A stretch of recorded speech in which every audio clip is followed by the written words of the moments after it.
Hey guys, it's Jessica. Today we're going to discuss Season 1 of The Irregulars, currently streaming on Netflix. While looking for something to replace Fantasy Island, I was just cruising through my Netflix. I read the summary of the Nevers, and I thought that it was an interesting cross between the Nevers and Penny Dreadful. I liked Penny Dreadful a lot. I was kind of like lukewarm on the Nevers. You can see more in my playlist here. So I thought, yes, this could be my replacement, and this could be my episode-by-episode update. As you might be able to tell from the title, I really liked The Irregulars so much that I ended up binging the whole thing. So we're looking at Season 1 instead of looking at it on an episode-by-episode basis. Personally, I went into The Irregulars pretty much blind. I just read the little blurb on Netflix and started watching, but I do think that this show is really niche and for a very specific audience. And there are a couple of things that Netflix is promoting or suggesting that I think are misleading, and I just want to clear up before we get further into this review. First of all, the show seems to lean heavily on the fact that it's a Sherlock spinoff, and Sherlock and Dr. Watson are in this show. Take on them is very different, and I think if you are watching this specifically because you're a Sherlock Holmes fan, you're going to be really disappointed. Also, this show is what I would consider Victorian light. Maybe it should have been self-explanatory because of the supernatural element, but this is really not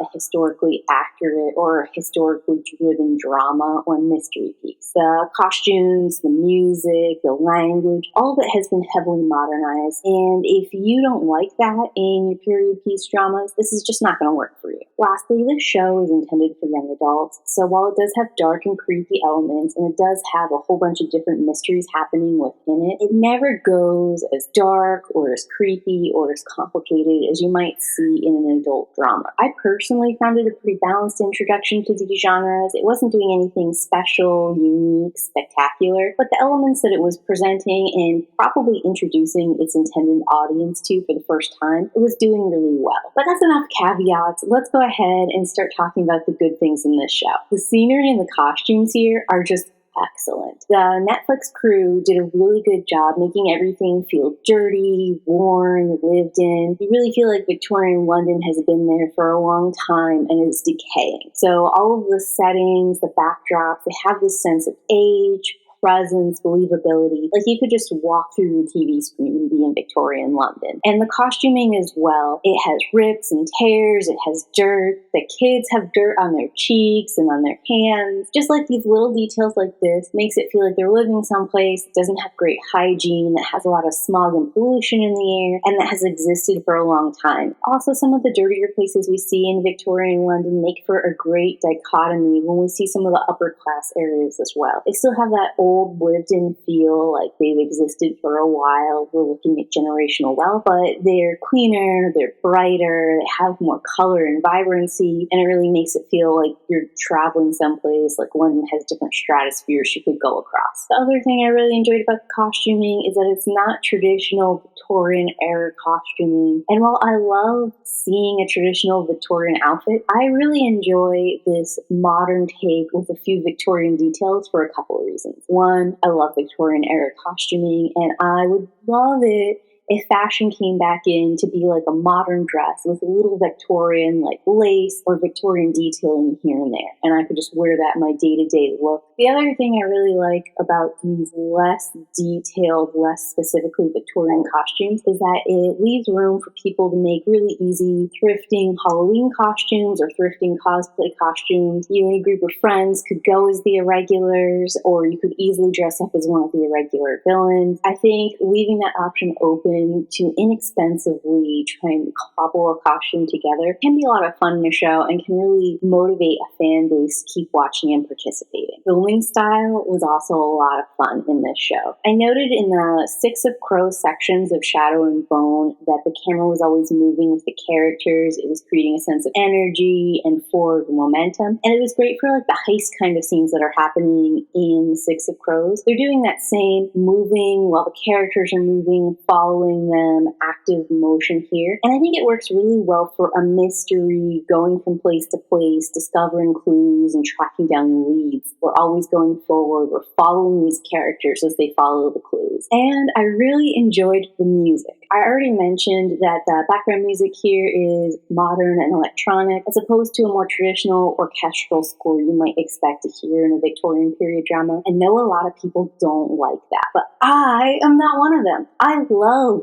adding a little bit of modern twist into a period piece. Only I found the electronic sound added to the sense of movement and energy. It added to like a young people vibe, and since we're following these 5 teens throughout London, I thought it was appropriate. Also, I think sometimes adding a little modern flair like this can make things more accessible, like the characters also speak in a modern dialect and use modern slang, so they can emphasize things that might have been true in a historic past that we wouldn't have picked up on because we're not familiar with that time period, to get us the emotional beats we need without necessarily having that with historic accuracy. And I loved the casting characters as well. This is a colorblind cast, which is something I saw done in theater originally when I was 13. I liked it then when I saw A Christmas Carol, and I like it now. I realize that it's not historically accurate for people of color and men and women to all be treated pretty much the same, except based on their class as opposed to based on a gender or color difference. And guess what? I don't need to see it and continually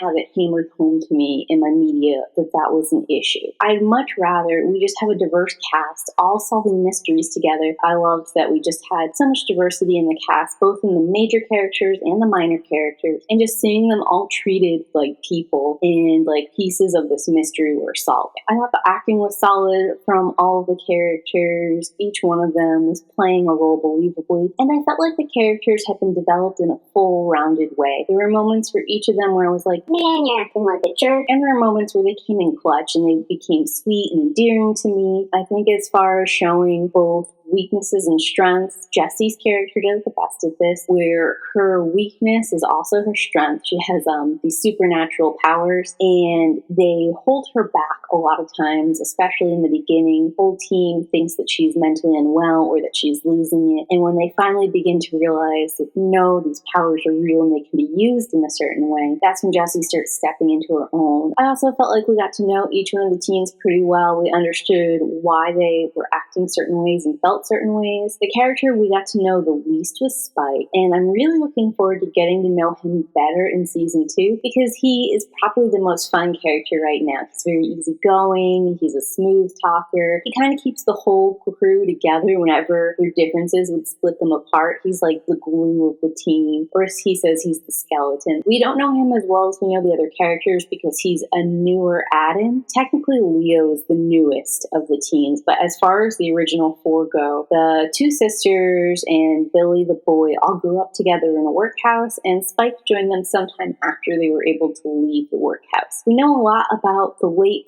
5th comer Leo because he is a prince, and we get a ton of prince backstory. I do think out of all the characters, I came closest to not liking Billy and not liking Leo, but every time I thought that I didn't like them or they were being jerks for one reason or another, they did something really sweet or something really integral that pulled me back in. So with Leo, all of his book smart knowledge, the fact that he makes connections, he's really doing a lot of the heavy lifting, playing the Sherlock Holmes like character. And Billy's sense of like discretion and honor, I think, really helped bring me back. I know that a lot of people are probably going to be in on his protective nature with the girls, which I sort of could take or leave. It seems like both of them can take care of themselves. But I do like when he does interact with Leo, even though he doesn't like him, even though he sees him as a romantic rival, when he finds out information that he could use to turn everyone against Leo or to get the group to drop Leo, he keeps it to himself. The 3rd episode that involves the Golden Dawn is my favorite episode. Early into watching The Nevers, they introduce this character who's like the leader of a magic cult, and I was really hoping we were going to go down this Golden Dawn ceremonial magic path. And it hasn't developed in those 6 episodes, but here we got a full hour dedicated to it. And it was played down a little bit for the teen environment, but generally speaking, the things I wanted in a Golden Dawn ceremonial magic style episode I got here. I've got like some fun tarot card things going on. They did some different kinds of magic. They had the whole pompous, overblown lords and ladies thinking that they were very special for being part of this group. They had the group fighting over different power dynamics. They gave a fun nod to Crowley, and one of the leaders of the group was a family member of Sherlock Holmes, which gave us like a little insight into the Holmes family that I enjoyed as well. So this Golden Dawn episode made me really happy. And you know, the other mysteries, they were fine. Tom Bidwell, the creator of The Irregulars, said that he wanted it to have an X-Files Monster of the Week-like feel, and I don't think the show lives up to an X-Files-like feeling. It's not that good. It's a lot closer to a Scooby-Doo vibe if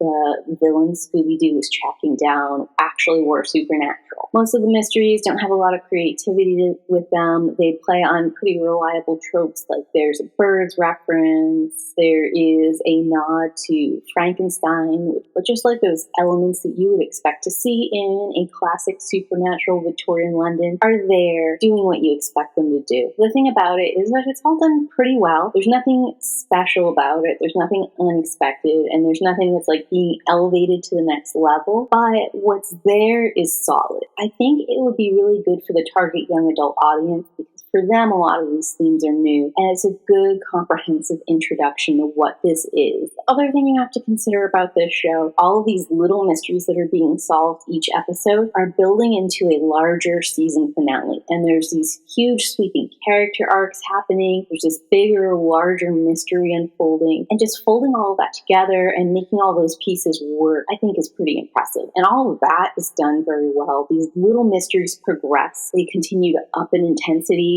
and they continue to reveal a little bit more about the larger story, and they also help us uncover more about our characters. And lastly, I want to dive in a little to the Sherlock Element. I spent a really long time with this element, trying to think if it was good, if it was bad, if it was in the middle. I mean, I know the Sherlock element is literally baked into the story. The irregulars, or the street urchin children we're following around, are actually mentioned in Sir Arthur Conan Doyle's original Sherlock Holmes. There is reference to street urchins that Sherlock would sometimes pay for information. So we're sort of like fleshing that corner of the world out. There's an argument to be made that if you have a detective who pulls deciphered clues together with a doctor sidekick in Victorian London, can he be anyone besides Sherlock Holmes? Within this version, though, it's important to remember the focus is on the irregulars, on our teen protagonists. And it's kind of weird to have such big, often used characters as side characters in the show. It's not working as well as it did in Enola Holmes. And I'm still trying to think about why it worked for Enola and it doesn't work in the irregulars as well. At the end of the day, I decided that I really enjoy watching the teens in the irregulars. Their arcs are really good, their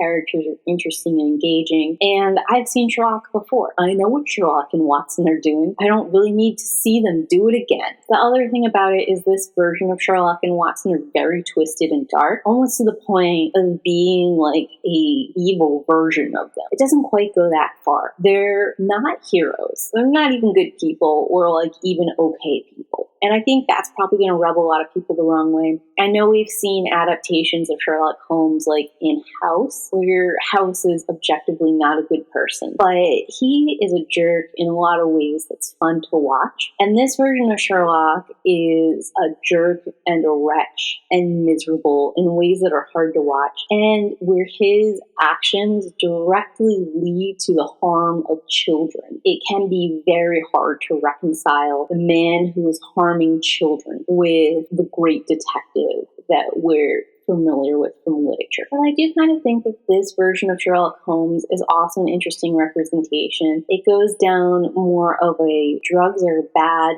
kind of path, the slow destruction of that man and that man's mind. It was painful to watch, but it was interesting. And the other thing I like about including a Dr. Watson Sherlock Holmes element into this story is it does really cement it as a teen Penny Dreadful. I think you could play Penny Dreadful and the Irregulars together side by side and see that they're hitting a lot of the same plot beats and they're speaking to the same audience. So when we're looking for like the next generation of people who are going to like this genre, this very specific niche genre, something like The Irregulars is what's going to be their foundation. And now I want to discuss some of the negatives going on in The Irregulars. And we're going to start with the Sherlock Holmes element. For me, the Sherlock element of this was really a mixed bag. I think it did more good than bad in the overall show, which is why I mentioned it first in the good category. Eventually, I reconciled myself to Sherlock Holmes's portrayal, even though I don't think fans of Sherlock Holmes are going to like this version. Like, if you have a guy who's so good at solving mysteries and really quick-witted and just jumping around here and there, solving everything all the time very easily, there's nothing for the Irregulars to do. So you have to handicap Holmes somehow, and you have to do it in a way where we can see his once greatness has fallen. Using drugs to deteriorate his mind, using his grief to dull some of his sharp wits and some of his logic and reason was an interesting way to do this. The other character who I think was treated significantly worse is Dr. Watson. Spoilers going forward from here. There's been some light spoilers up in the good section, but when we start talking here in this next section, so many spoilers. I really think you should watch the show for yourself if anything in the good category struck your interest. So Dr. Watson is the only openly queer character we see in The Irregulars, and he has a crush on Sherlock Holmes. And as Sherlock Holmes continues to build a relationship with Bee and Jess's mother, gets closer to her, falls in love with her, seems to be planning a life together with her, although it's unclear whether or not they ever got married. Watson's jealousy builds, and it drives him to open a portal to another world and sacrifice that woman so he can have Sherlock Holmes all to himself. That wasn't like the plan from the beginning. He really just wanted Sherlock Holmes to notice him, but the end result is that Watson lets the love of Sherlock Holmes' life die. Let Sherlock Holmes falls into a drug addiction that he's helping to take care of him in, and just abandons two children, one of which is Sherlock Holmes's by blood, to a workhouse. That's so villainous. It's so irredeemable and unforgivable. He's there with Holmes all the time, taking care of, and he couldn't even pick up the two kids and drop them off at the Sherlock Holmes estate. Why did Watson not take care of those two children? That was part of Sherlock Holmes' responsibility. The same way he was taking care of the detective agency, he should have been helping to take care of those kids. In fact, if he had to choose one or the other, it should have been the children. They play off that the fact those children were raised in a workhouse is purely Sherlock Holmes' fault because he fell into addiction instead of standing up and being a father to those girls. And it is his fault to a degree, but there were other people who knew of this situation, and one of them was Dr. Watson. I'd have been okay with a tragic love story if there just had been another queer character, but because Watson is the only visible queer character in this show, it sort of like harkens back to that Disney trope that people who are even a little bit queer showing are villains. And it just hit me the wrong way. I really didn't like it. And I ended up being really mad at Watson. I have no problem with Watson and Holmes being in a relationship or with Watson having unrequited love for Holmes. I just don't like it when that's the only representation of a gay relationship in the whole thing, and it leads to the most tragic events that happen in the whole story. I like Sherlock Holmes and the twist that we did with Sherlock Holmes. I do think this version of him is incredibly abrasive. I'm not sure that the writers really considered the full implications that Sherlock Holmes' drug addiction led to leaving the children in the workhouse, which led to severe abuse for these children. Sherlock Holmes comes from a wealthy family, and he left them to grow up on the streets and live in a place where they can't even make rent. That's difficult to stomach. And it makes it hard to give Sherlock any kind of redeeming qualities or redemption arc. I'm not sure what his arc does. He changes. He goes from being consumed by addiction to being more or less sober. What he does with his sobriety is not good. And I don't know if it's better or worse that he makes that decision when he's sober. I don't want to spoil it. So that's why I'm being kind of vague, but I have some issues with the decision that Sherlock made and the way his character went. And going from the portrayal of Watson and Sherlock Holmes, all the adults in this series suck. A little bit. I felt like I was living in the series of unfortunate events or even like a Harry Potter-esque universe because the kids are all pretty good. They have like bright-eyed, bushy tails, solemnities and mysteries, assuming the best in people kind of views, and the adults are continually the worst versions of themselves. And they prey on these kids too. They're like, oh yeah, sometimes I just do nice things. And the kids go with them, they're like, haha, I tricked you and you're in a cellar now. Like, it's so intense. Even with Dr. Watson, when he finally decides to reconnect with the girls, uses their poverty, force them to work for him, to force them to be in dangerous situations to his own ends. Even Leo's caretaker, the more we learn about him, he goes from being like a guy with good intentions, but is kind of getting in the way of what Leo wants to do, to a guy who's like mean and spirit crushing in a lot of ways, is like actively trying to beat Leo down and mold him into a shape that he thinks is best. I realize for the young adults to step up and take over some of the mystery elements, you need a certain level of incompetence, dismissiveness within the adults that are around them. But the level that the show took it to made it almost comical. The next thing that was less than ideal was some of the loose ends in the show. In the first episode, the kids are trying to find a guy who is stealing babies, and they have a lead with another teen who was there when her younger sister was stolen. And the kids go to investigate her. They get to the part where she's about to talk about how she thought she heard birds. And when she gets to that part, a bird attacks her, the kids split up, and that girl ends up being killed by birds. It is a great, disturbing image, graphic scene. Signal to me was that, oh, this is going to be dark. We're going to go there. The show doesn't really go there. When we finally get to the end of this episode, spoilers for episode 1, all the babies are alive and well, and they capture the man responsible for this without any serious injury and without him dying. Pretty much turns himself in and acknowledges his wrongdoing and is overall kind of like a sad, pitiable guy. And sort of like the fact that these babies are here and alive and well is supposed to take over our focus. We never address the fact that that teen was killed. Yeah, baby sister's back home. She's never going to know her older sister. The fact that they had such an intense moment, that made me think like, oh, this is going to be incredibly dark. Maybe the kids aren't going to be okay. And they just used it for a second and then never addressed it again. It left me feeling like uncertain about the tone. Another loose end is in the second episode. B ends up having to kill one of the villains. They never deal with the fact that B has murdered someone. I've got like a lot of issues about this scene. First of all, they kind of take the woman's word for it that the only way to stop her is to murder her. They could have tried like severely hurting her first and seeing if that breaks her concentration enough to quit. And on top of this, the show kind of tries to address the fact that B murders someone. They mention it like 2 or 3 times, but because we never see exactly how that impacts B, we never really see her working through those emotions. We never get her caught in flashbacks or stopped with indecision, or even like trying to figure out if she's willing to go that far after all, or other people like investigating the murder and trying to pin it on her. We don't get any of those moments. It just falls really flat. I personally hate the love triangle. I don't think it makes any sense.